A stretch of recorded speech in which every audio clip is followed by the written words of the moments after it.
श्री बाळूमामा प्रसन्न या संदेशाकडे पाहून दुर्लक्ष करू नका। जर का तुम्ही बाळूमामांचा हा संदेश आज शेवटपर्यंत ऐकलात तर तुम्हाला आनंदाच्या बातमीचा कॉल येईल आणि तुमच्या मनातील सर्वात मोठी इच्छा पूर्ण होईल। मामा म्हणतात, अरे बाळा, आज हा संदेश ऐकल्यानंतर तुझ्या जीवनात असे काही चमत्कार घडतील की ते चमत्कार पाहून तू आश्चर्यचकित होशील।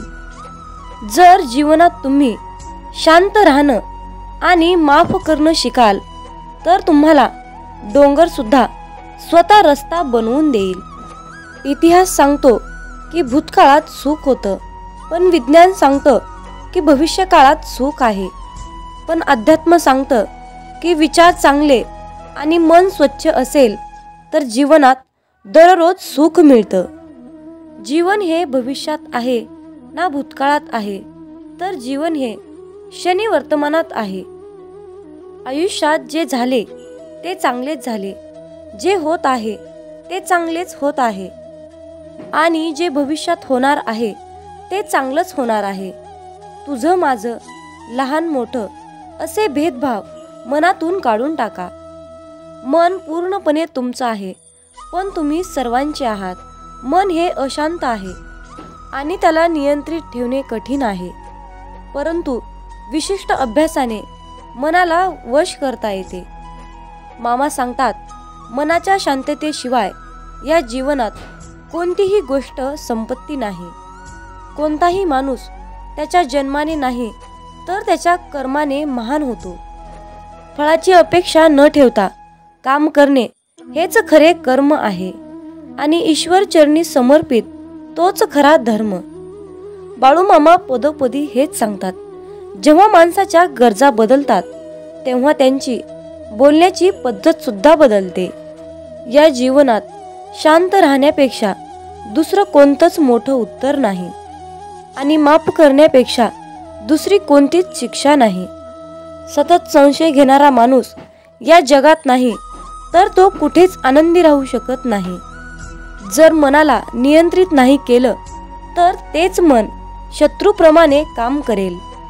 कोणीच आपल्या कर्मापासून पळून जाऊ शकत नाही, कारण काहीही झाले तरीही कर्माचे फळ हे भोगावेच लागते। माणूस त्याच्या विश्वासाप्रमाणे असतो, तो जसा विश्वास ठेवतो तसे त्याचे व्यक्तिमत्व बनते। मामा सांगतात, अति आनंदी असताना आणि अति दुःखी असताना कधीच निर्णय घेऊ नका, कारण या दोन्ही परिस्थितीत तुम्ही योग्य निर्णय घेऊ शकत नाही। ज्या माणसाकडे संयम असतो त्या माणसाची बरोबरी आयुष्यात कोणीच करू शकत नाही। माणूस नेहमी त्याच्या नशिबाला दोष देतो, पण हे त्याला माहीत असतं की नशिबापेक्षाही मोठं त्याचं कर्म असतं आणि ते पूर्णपणे त्याच्या हातात असतं। सत्य कधीच सांगत नाही की मी सत्य आहे, पण खोटं नेहमी ओरडून सांगतं की मी सत्य आहे। ज्याचा परिणाम चांगला तेच चांगले कर्म असतात, नव्हे तर चांगले कर्म तेच ज्याचा उद्देश वाईट नसतो। पृथ्वीवर जसे ऋतू बदलतात तसेच माणसाच्या आयुष्यात सुख दुःख येत असतात। इंद्रिय आणि जाणीव यातून निर्माण होणारा आनंद नेहमी दुःखाला कारणीभूत ठरतो।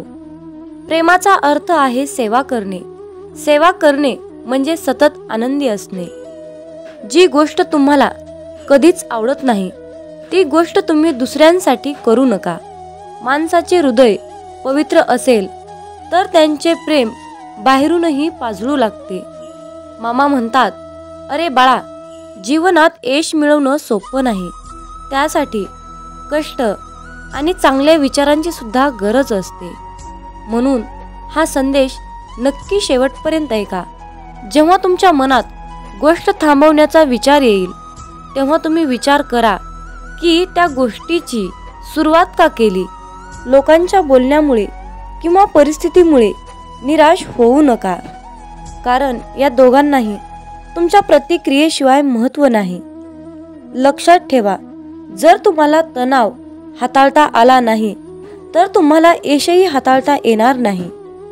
प्रत्येक दिवस हा तुमचं आयुष्य बदलण्यासाठी मिळालेली एक नवीन संधी आहे. आयुष्यातील प्रत्येक दुःख माणसाला धडा शिकवतं आणि तो धडा माणसाला बदलतं. स्वतःवर विश्वास ठेवणे हेच मोठं गुपित यश आहे. फक्त मामांवर विश्वास ठेवा, सर्व काही तुमच्या मनासारखं होईल. कदाचित आज तुम्हाला यश नाही, परंतु येणाऱ्या काळात यश हे तुमची सावली आहे. तिला पकडण्याचा प्रयत्न करू नका. तुम्ही तुमचे कार्य करत राहा, चालत राहा. ती आपोआप तुमच्या मागे येईल. लक्षात ठेवा, जेव्हा तुम्ही प्रकाशाच्या दिशेने चालता तेव्हा तुमच्या मागे सावली येते. आयुष्यात समस्या असतील तरच तुम्ही यशाचा आनंद घेऊ शकता. जोपर्यंत जीवन आहे तोपर्यंत अनुभव घ्या, कारण अनुभव हा जगातील सर्वात मोठा शिक्षक आहे. आयुष्यात कितीही संघर्ष करावा लागला तरीही मागे हटू नका, कारण जो संघर्षातून मार्ग काढतो तोच खरा विजयी असतो. जितका मोठा संघर्ष होईल तितकंच मोठं तुम्हाला यश मिळेल. मामा म्हणतात, आता उठा, जागे व्हा. तोपर्यंत थांबू नका जोपर्यंत तुम्ही तुमचे लक्ष्य प्राप्त करू शकत नाहीत. एक वेळा एकच काम करा, त्या कामामध्ये तुमचा पूर्ण आत्मा घाला आणि तुमचं सर्व दुःख, अडचणी, त्रास सर्व काही इडापिडा विसरून जावा. त्यामध्ये यश फक्त आणि फक्त तुमचंच असेल. जोपर्यंत तुम्ही स्वतःवर विश्वास ठेवत नाही तोपर्यंत तुम्ही देवावरही विश्वास ठेवणार नाही. लोक तुमची स्तुती करोत अथवा निंदा, तुमचं लक्ष तुमच्यावर कृपा करू किंवा नका करू, तुमचा मृत्यू आज असो किंवा उद्या असो, आपल्या मार्गावरून कधीही भटकू नका. गरज संपली की विसरणारे फार असतात. गरज नसतानाही आपली आठवण काढणारे फार कमी असतात. गेलेला काळ कधीही बदलता येत नाही, परंतु येणारा काळ आपल्या हातात आहे. आयुष्यात जास्त नाही, पण एवढेच यशस्वी व्हा की आपल्या आईबाबांची इच्छा पूर्ण करता येईल. आयुष्यात जर काही तुम्हाला घडवायचे असेल तर प्रसिद्धी बदला, देह नाही. आयुष्य हे पुढे जाण्याचं नाव आहे, थांबायचं नाही. जर तुम्हाला सूर्यासारखं चमकायचं असेल तर सूर्यासारखं जळावं लागेल. यश मिळवण्यासाठी लढावं लागतं आणि सोपं बनवण्यासाठी समजावं लागतं. संधी मिळत नाही, ती मिळवावी लागते. तुम्ही जितकं कठीण काम कराल तितकंच यश तुमच्या मागे मागे येईल. यशाचं सिक्रेट म्हणजे कुठलीही गोष्ट हटके मार्गानं आणि जिद्दीने करा. यश म्हणजे अशी एखादी गोष्ट माहीत असणे, ती इतरांना माहीत नाही.